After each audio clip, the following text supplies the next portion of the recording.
How would it feel to be a single woman, very successful, finally adopting a child and learning you have breast cancer? Here she had spent all of her life doing all the right things, but Michelle Meisner knew that with this young daughter, she had to live. Michelle's story is one of a constant battle through treatment and finding out she had a second diagnosis of breast cancer, and still, she found a way to get through it. She's always been an inspiration to me. She was on our board. She was a part of our transition in human resources, which is her background and her expertise. But she's also just a very kind and caring woman. And just on a personal note, she was the first board member to show up at my house when it was flooded by Harvey. That's the kind of woman you're about to listen to, Michelle Meisner. When you subscribe to our show, you help us grow. Someone you know may need to hear this story, so please share with your family and friends and consider supporting our mission at therose.org. Let's talk about your breast. A different kind of podcast presented to you by The Rose, a breast center of excellence and a Texas treasure. You're going to hear frank discussions about tough topics, and you're going to learn why knowing about your breast could save your life.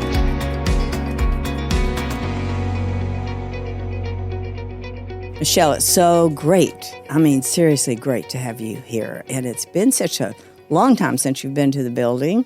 Even though it seemed like for 12 years there, you lived here, almost. Michelle was on our board. But I tell you, the way that you came to us was probably one of my favorite stories. So share that with us. How in the world why did you find the Rose? How did you find the Rose? And what happened? So I had gone through my first experience with breast cancer. I was 42 when I was diagnosed. So I was 43. It was a year later. And I woke up one morning and I just felt better. I mean, all of a sudden, I didn't hurt as much. Scars had faded, and I had an energy that I hadn't had. Chemo just takes it out of you. And I couldn't sleep that night. I was kind of had this new energy, and I was just excited about things. And I thought, I've got to give back. I mean, I had so many people along that journey with me that I thought, I need to give back. And so I went online and I found the Rose.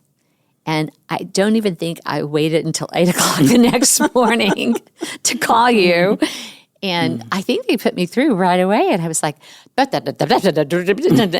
you said, well, why don't you come see me? And I was here either that afternoon or the next day. I know you were. I was going, she's not going to show up. I mean, I get these calls. Everybody's always excited to help, but they don't really come through. But boy, you were there. I was there. I was ready to. It was a life-changing moment. I used to say that I was grateful to have cancer because how it changed my life. And I realized you can't be grateful for such a dreadful disease that's killed so many people. That's just the wrong word. What I'm grateful for is that I survived. And I'm grateful that I got to make some decisions that changed my life because cancer made me aware of how short it was. And at the time I was diagnosed, I had 2 other good friends that worked for the same company I did, Continental Airlines. And neither one of them are here with us today. And so it just gave me this energy to do something more with my life. So cancer is a dreadful, horrible disease, and I'm thankful that I survived 2 bouts of it. But I'm not grateful for cancer, but I'm grateful for the insights that I achieved. So the first time you were diagnosed, did you find your cancer, or was it? No, I didn't really find it. I got knocked over the back of my head with it. I was running around. I was working for Continental Airlines. I was in my early 40s, and life was so good. I mean, Continental, for those who don't know, you travel for free. You travel. It's the kind of place, and still one of the places I adore the most. You pack a bag on Friday because you know somebody's going to be in the building who's going to want to go somewhere, and so you just kind of, I'd love to go to Venice this weekend. Okay, let's go. And so I was living that lifestyle, and it was international and global and beautiful. And all of a sudden, in around October, I started feeling a pain in my breast, and I was like, ouch. And I told a woman I was working with, I said, she goes, you need to go get that checked. I said, breast cancer doesn't hurt. I said, it's just something irritating and I'll be over it. And it kept going and kept going. And so finally, a good friend of mine whose husband is a radiologist said, she needs to go. And so that's how I found it. And it was found pretty quickly. And so you had a year of treatment? I had a year of treatment. It took me about a year to get over it. I think I had 6 months of chemo, and that was right when they came out with the HER2/neu part of that. And so it actually turned into be 18 months because at the 6 month mark, that drug was developed, and it was I think a monthly shot, and I was in that then for another year. But that was the easiest part of it. That drug didn't bother me at all. When you came to the Rose, I remember you saying, I'll do anything. So what did you wind up doing with it? Well, gosh, I mean, I was on the board before I knew it. And I remember, I don't know if anybody was more shocked than I was that I was on the board. But I came in, and I'm an HR professional. And so I helped out with some of your HR stuff. I think I did some training for you to begin with before I was really on the board. I think I came in and did some leadership and employee training. I'll never forget the policies thing. Oh. My least favorite part of HR, all the rules. But you have to have them. I mean, they're important from a compliance standpoint. But yeah, I didn't know if you were going to have me licking envelopes or running errands, or I just knew that I wanted to be involved. I done research in the middle of the night on the Rose. I knew what you were doing. I know your story. I knew about Rose and Dixie and how you started, and it just spoke to me. It was just time in my life because people were so good to me when I was sick.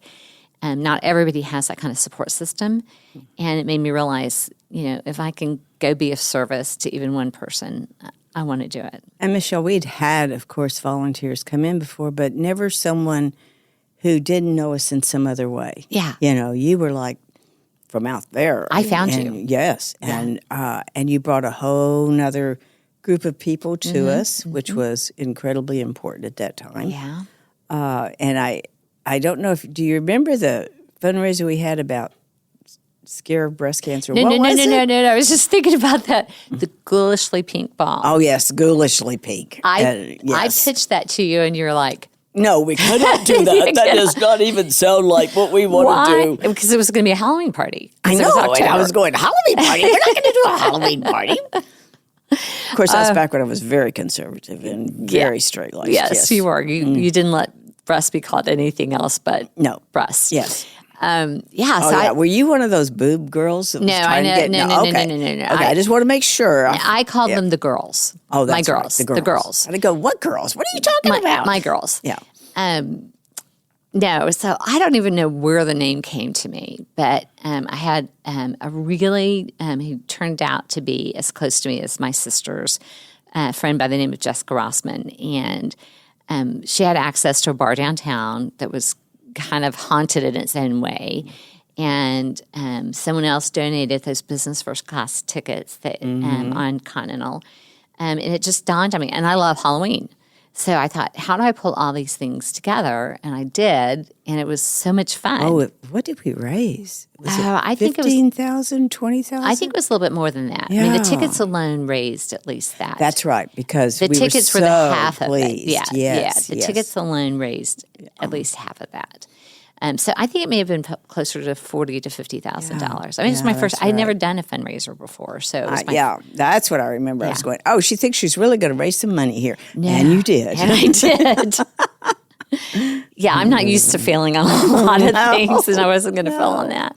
Oh, it was fun. We all dressed up. Remember, I mean, everybody came in costume. It's right on Main Street, and it was just my parents were there. They got into it. It was just, my sisters were there. It was just a wonderful, wonderful fun time. And Jessica, who'd already been doing a lot of fundraising, kind of worked with me through that and got some free booze. Knew what she was doing. Yeah, she knew what she was doing. Well, she had done a party called Rock and Roll or the Rock Party for Planned Parenthood. And she had just done Come Dressed as Rock Star. Dressed as Rock Star. So we just kind of fitted in right after that and did the same thing. So what else happened to you during that time? Oh, gosh. It was such a a lot of things happened. So I was diagnosed in 2005, went through treatment, 2004, went through treatment in 2005. And then the most incredible boss I ever had, Gordon Bethune, decided to retire that year. And so I was going through that. And when he decided to retire, he's such an amazing mentor and still a very, very good friend of mine. I was starting to get headhunter calls at that point. When the CEO leaves, they start calling people. And I got called by a headhunter, and I went and talked to him. And I said, I'm getting these calls, and they're for pretty nice jobs. And he said, when I leave you, you leave, because he gave a year notice. He goes, I don't even want to talk about it. When I walk out the door, you walk out the door. And I'm like, okay. And so I took a year and found a job, and it wasn't the right fit for me. I mean, it's hard to go from this wonderful environment into something you don't know. Right. And it wasn't a real fit for me. That's also the year that I decided I was going to adopt my daughter. Cancer gave me that clarity. I mean, I was 42 years old, and I wasn't drifting through life, but I hadn't thought about what comes next. I was too busy traveling and having fun and, that. Right. And while I was going through cancer, I decided that and in fact, I actually went and saw a very well-known fertility doctor, and I said, can I still have, I'm 42 years old. So we talked about what that would look like. And in the end, I decided to adopt Micah. So that's probably the most significant thing that happened in my thought process. Yeah, what an amazing life-altering decision she was. She's now 20, she turns 21 in April. She's still the most lovely young lady in the world. I have to remind her sometimes, I'm still your mom. Because she treats me like her best friend. And I love that, but there's still times even at 20 when sorry, Micah, when she wrecks her car for the second time, there's still times you have to step up and go, as your mother. Yes. And she's so, I think she was always smart. Smart as a whip. Oh, my gosh. Like worldly from the get-go. Yeah. Well, she grew up with adults. She grew up with adults. I'll never forget the little fur coat. She was dressed like a little princess. Yes, she was.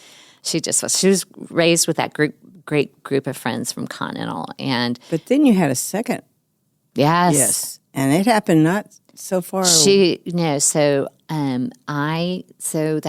adopted her in 2007. In 2011, I was diagnosed with breast cancer again, and she was 6. And it was past the 5-year mark. And so nobody was more shocked than I was. I was at work one day playing with the necklace, and I was on a conference call, and I was like, uh-oh. And I went to Galveston, and my friend Gigi had adopted those 3 kids, international kids as well, and all of us were going to the beach. And after the kids went to bed, I said, I found something. And she goes, no. I said, and I knew it. By that time, I had been around you guys. I knew what it felt like. The first time I was just didn't know what was going on. The second time, I knew it. And so I went in. The same cancer? Same breast cancer, yeah. But I had a complete mastectomy, and it came back in my pectoral muscle. Right. So it was. I called you the day I found out, and you said, "Did it?" And you said, "Did it move to the other breast?" I said, "No, it just went deeper."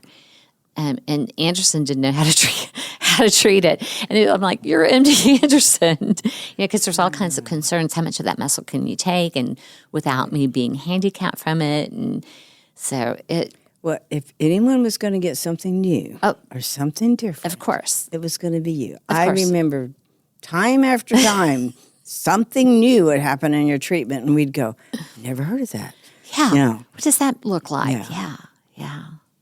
But what wound up happening? Well, first of all, the first time I wasn't as scared as I was the second time. And I feel for people who have to, the first time you don't know, the first time you have chemo, the first time, I didn't have to have radiation, but you don't know what to expect. I had a full mastectomy with a tram, and, that hurt a lot. And the second time, with it being something that even Anderson had to get their best thinkers around, and then knowing what I was going to have to go through.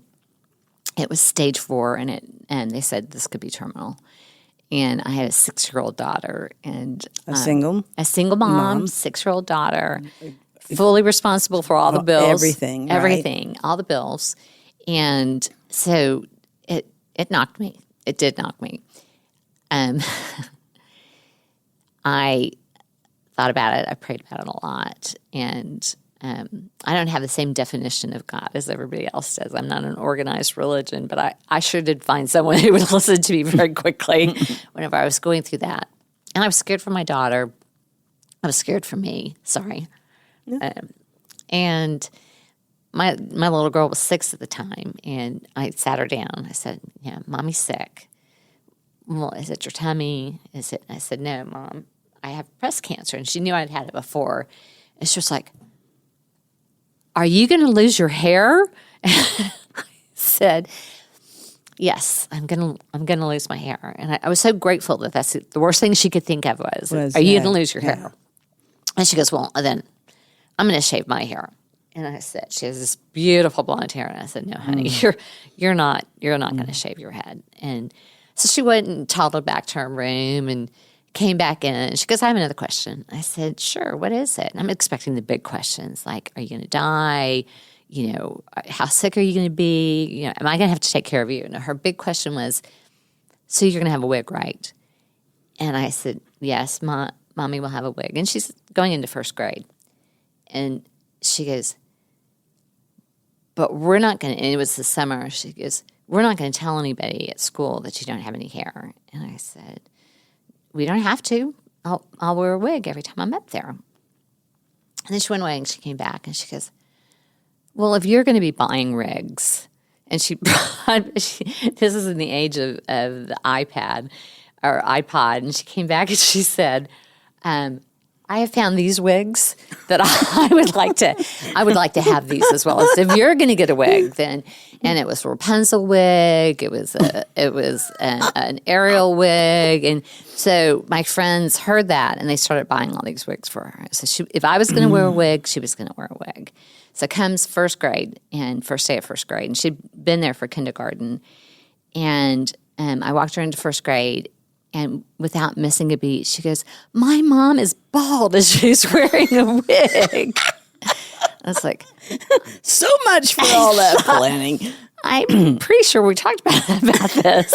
She goes, "Take your wig off." I go, "Nope, not going to do it." And she wore her wigs for a little bit. And I, of course, had to wear my wig. And so she took it. She never got to the point at 6 that this could be something. But she did know how sick I was because the chemo made me sicker. And, you know, there was a lot more time of uncertainty. So keeping that sense of calm around her is when she all of a sudden had all these aunts. And when she was about 10, Aunt Jessica and Aunt Donna and Aunt Ivy and Aunt Maya and Aunt Lorette, I mean, it was just a mixed dozen, right? When she was about 10, I'm going to do a shout out to Maya Shea, who's been just a good friend to her. But, you know, Maya's from China. So when Maya was on, she's a reporter for ABC, Maya was on TV, and she goes, "There's my Aunt Maya." And Micah doesn't understand. This generation doesn't see the difference in races at all. And some mean kid next to her said, "How can that be your aunt? She's from China. She's Asian." And Mike was like, so she came home and she goes, "Are they all really your sisters?"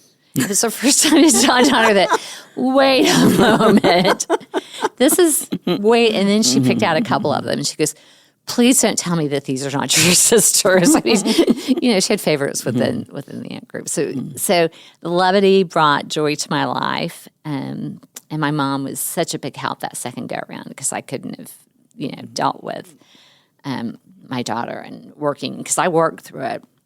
I was working for a company called Cyberonics, and they're now Livanova. But Dan Moore, do you remember Dan, our CEO? Dan brought me into his office and just said, just like Gordon had done, and said, "Whatever you need, we've got you." And that's how I got through that. Is through that kind of support. But my daughter was nothing but joy and levity during that time. And, you know, at that age, she moved back into my room. I had finally gotten her in her own room. She moved back into my room, and she was just like, "I don't know what's happening in here, but there's a lot of coming and going, and I'm just gonna be over here. And so she looked through that with me, and she got me through it. Yeah. She was almost like the little mother then. She was little mother hen. Yes, she was. yes. I've got another funny story. I've just got to do a shout out. I recently lost my friend Jessica. Yes. Very suddenly, very tragic, and is Gordon's partner, and she died suddenly in March, and I'm still not quite over that loss. That was just a tremendous. Jessica and I used to joke about we only had one brain between us, and she'd call me in the morning. She goes, "Who has it today?" And I go, "I sure hope it's me because I've got a big meeting at work, and I have it today." And so whenever I was at Anderson being diagnosed, and it was in my pec muscle, and they told me they were going to bring in all these doctors because there was groupthink on it. Like, how are we going to? Because they knew I had to have some surgery to remove it. And so Jessica just met me there at Anderson, and I was already in the room with a bunch of doctors. And Jessica comes walking in, and remember, Jessica's tall and gorgeous and just has so much presence. Yes. All the doctors in the room turn their head on, who's coming whooshing in. She's like, I'm sorry, excuse me. I promise you, at least two of them said, "What can we get you? Do you need some coffee?" And I am there without my top on because they are, deciding and they're all, can I touch? And it didn't bother me anymore. And I was like, gentlemen and women, back to me, please. And she was like, no, I'm fine. You need to pay attention to her. But she had that kind of presence about her that they didn't know who she was, but they suspected she was somebody. And she was there just humbly as my friend taking notes. So that was the kind of friendship she and I had. And she really, I didn't know her the first time I had cancer, but I did know her the second time. And between making sure that Micah was okay and her checking on me, her loss has been harder than anything that I've faced. But yeah, it's still kind of going through that. But So you mentioned that several have gone on. Yeah, so when I was diagnosed, a good friend that I worked with named Tracy, who ended up marrying one of our executives, Dave Hilton, found out she had triple negative cancer at the same time. The first time I had cancer, and I had HER2/neu, hormone receptive, and our paths just quickly went in different directions because at that time there was no treatment for HER2/neu and or triple negative.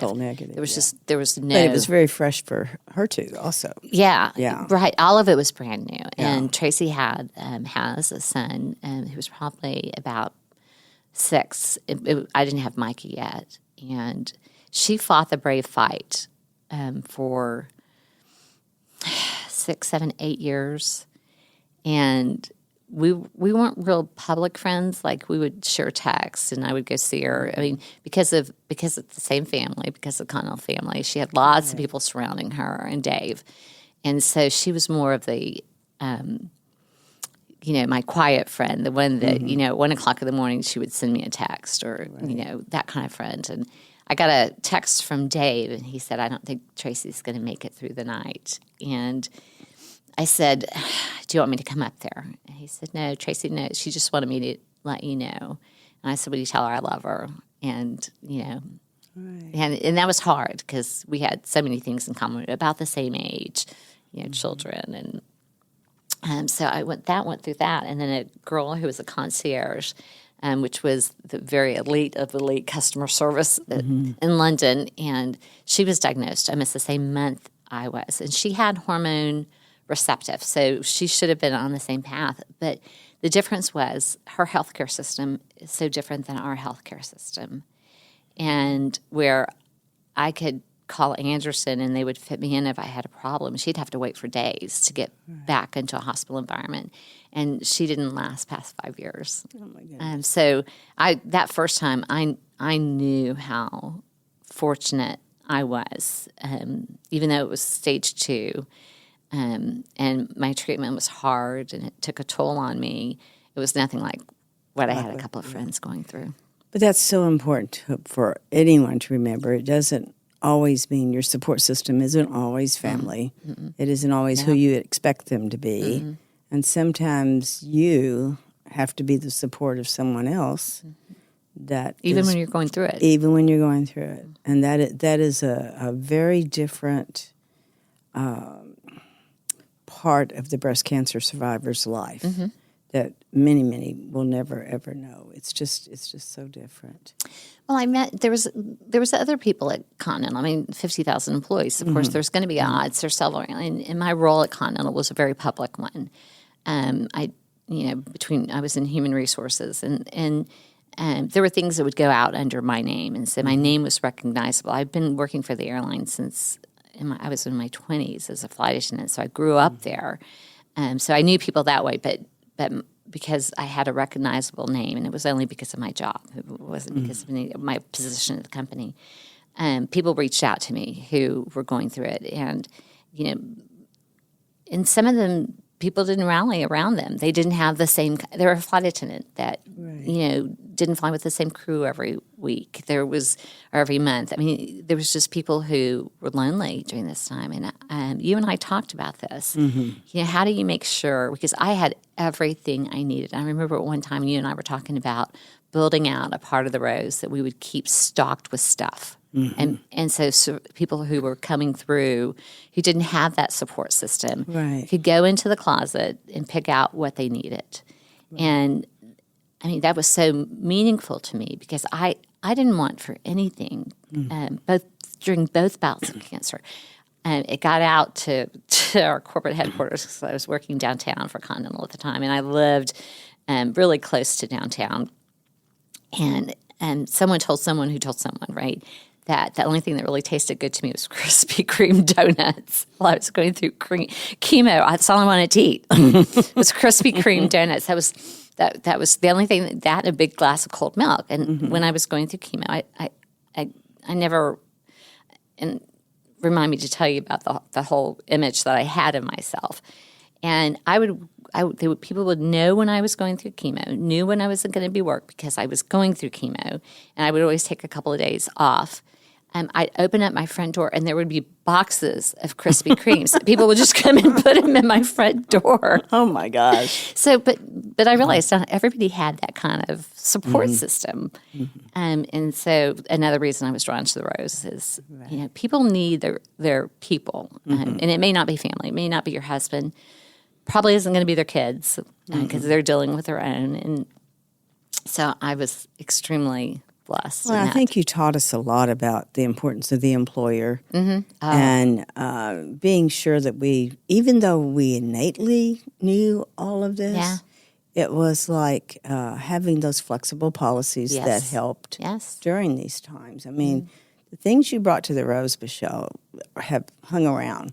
They're still here. It's so good to still hear. Making a difference here, It was before I was diagnosed. I can't say that this was done for me, but one of the things, and it's in my toolbox, is health and welfare benefits. It's such and it hasn't gotten any easier. I mean, Obamacare has helped tremendously, but it really hasn't gotten that much easier on how do you get things covered that are important to people who have cancer, and women specifically. I mean, men have. I'm not saying they don't go through the same thing, but we live in Texas, and hair is important here. Right. I don't care how much people say, "Oh, you look so beautiful, bald." You will not find a woman who's going through chemo, and they'll go, "Oh, you just have a glow about you." And I'm like, "No, that's sweat. I am hot. That is just me hot. All the time, yes. All the time." And so before I had cancer, Gordon had met a flight attendant on board, and she was wearing a scarf. And he said, your scarf is beautiful, but why don't have you thought about getting a wig? And that's just Gordon. He just cares about everybody. And she said, our insurance doesn't pay for very good wigs. The most they'll pay is $300. And for those out here who've tried to buy a wig before, that doesn't get you anywhere.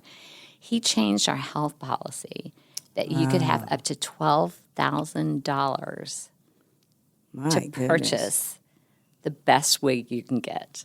Wow. And so I went and got a long red real hair wig And I've never been a redhead before, but I was during that time. And just those kind of differences, that caring of, we're going to take care of you physically. And, our insurance is accepted at Anderson. And at Continental is when I really learned the charity end of, they had a very strong internal charity that would, and we all raised money for it. And because there's so many of us, there's over 60,000 employees, you give $2 a month, that adds up really quickly. And so we had kind of this war chest to help people who were going through really catastrophic times. But those are the kind of things that you don't think to go ask for. As a woman, you didn't. You just wig, $300 wig is scratchy, you're bald and it's itchy and you're hot all the time. And so, these breathable wigs are just, it makes the difference between life and death. Yeah. Yes. I mean, so single mother, young woman, adopted a child on your own, but surrounded by an incredible support system. Amazing. And, I believe, and like I said, I have a little different way about thinking about God and religion. I believe in that completely. I'm just not a go to church every Sunday kind of girl. I call myself a recovering Baptist. Sorry, Mom. That became very important to me, is the sense of knowing that I'm okay. And so the first time I knew without a doubt that I was going to survive it. I had everything in me telling me that this was not the end of my story. The second time I didn't have that. I was scared and just having that sense. So, I was at a place, I was talking about how the world works for me. At Continental, I was just surrounded by love during that time. And I got to tell you a funny story about that, because not everybody's going to always be nice to you. It doesn't matter what you're going through. The second time, I was at Cyberonics, and it was that same type of environment that, will get you through this time. And that employer piece, knowing what's in your insurance, knowing what additional things you can add to it without much cost to the company is important, because anyone facing cancer needs that support. Even with full insurance, cancer is expensive. Yes. And, I mean, even I was fully insured, and there were still costs that insurance just doesn't cover. I mean, like the travel for my parents to come back and forth, or when I was really sick the second time with my daughter, being able to bring someone in my home that summer who took care of her, and my employer helping pay for that. I mean, those kind of things. Companies really, and it actually has become a mission of mine as I continue to lead HR functions, that we understand, and it's not all breast cancer, it's any catastrophic event in your life, that I believe that companies have a moral obligation. You expect so much from your employees that when one of them is going through a catastrophic event, your employer should step in. And so I've been fortunate enough that I've been able to bring that to other jobs, other companies I've led HR for. Right. So if you had one message to leave for Micah, what would it be? I think about that a lot. Now as a 20-year-old and a junior, I think it's understanding your self-worth. And I learned this from the Rose. I didn't know this before here. I've come from a middle-class background, but my career has allowed me things that most people don't get to have. I mean, and I heard a story that either Dixie or you told. I had you guys come in for Women's Month. I think it was Women's Month. I don't think it was breast cancer awareness. And it was you. And you showed a picture of what happens when cancer gets to the point where it's growing outside the breast. And it was from a woman who was Latino, and she was afraid to be diagnosed. And she knew she was sick, and because of her culture and because of the fact she didn't have a good job, and she didn't know if she could afford to be treated. And that left this imprint on me that I certainly not from a privileged background, but that I have so much, and that employers can find that money. I have put a charity into every company I've worked for since. And at first people go, no, we're not going to do that. I'm like, we need to do it. I mean, having those funds. And so back to Micah. Sorry, I kind of diverted. So I want Micah to understand her self-worth. I don't want her ever to be thinking she's not worthy of treatment or worthy of being treated well or worthy of the good things in life to bring. I want her to be grateful for them, but I want her to know that she's worthy.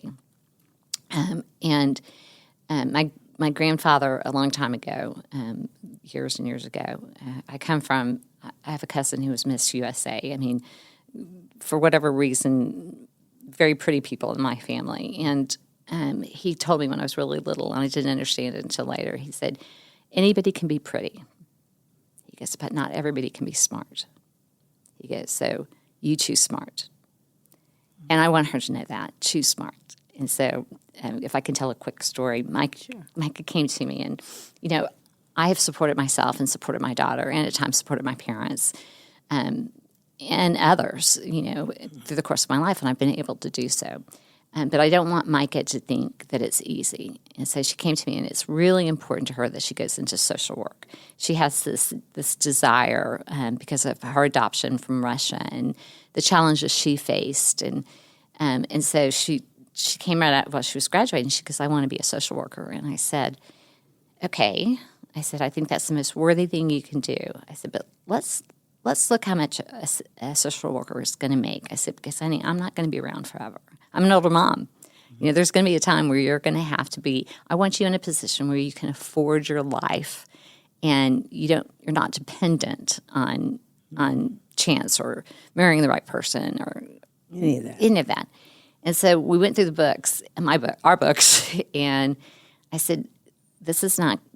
And I'm not knocking any social worker because that's God's work. I mean, that is absolutely. That is amazing. But for my daughter, I knew as an older mom, and I never married, so I haven't been a really good role model on that. I said, let's think about other things you can do that still does that good work. And so back to Jessica. Jessica's a lawyer. And we're friends. I already talked about Maya. We're friends with Jean Wu, who is in our Texas Congress. And we were all talking one night, one Christmas Eve, and either Jessica or Jean said, you should be a lawyer, because if you don't remember that about Micah, Micah's always been a negotiator. I'll do this if you do this. Okay, I'll take a bath, but then you have to read me 3 books. I mean, it's always been that negotiation. And I said, you would make a good lawyer. So it changed her world. She's now going to law school and she wants to do family law. And she's already started thinking about how does she do pro bono work, and then how does she, make money. And I'll end with this because it's so funny and so Micah. And I hope from environment she gets this from me. And she came to this was recently. And she's thinking through law school and where she wants to go. And she still lives at home. I mean, we're still so very close, and I will never kick her out. I mean, I'm just not going to do it. But she came in and she goes, okay, so as their legal representative, she said, what's my scope? And I said, well, you advocate, you go with children to family court, you help them speak up for themselves. She goes, well, that's good. She goes, but who gets to decide what happens to these children? And I said, well, that would be a judge. And she goes, yeah, that's what I'm going to do. I said, let's get through law school. Baby steps. So that's so like your daughter. So much like the mother. Oh, well, thank you so much, Michelle, for being with us today. It's been a pleasure. Helping us to put things in perspective. Yeah. Thank you. This is a huge honor to be here. Thank you. Oh, you're most welcome. Thank you for joining us today on Let's Talk About Your Breasts. This podcast is produced by Speak Podcasting and brought to you by The Rose. Visit therose.org to learn more about our organization. Subscribe to our podcast, share episodes with friends, and join the conversation on social media using hashtag Let's Talk About Your Breasts. We welcome your feedback and suggestions. Consider supporting The Rose. Your gift can make the difference to a person in need. And remember, self-care is not selfish. It's essential.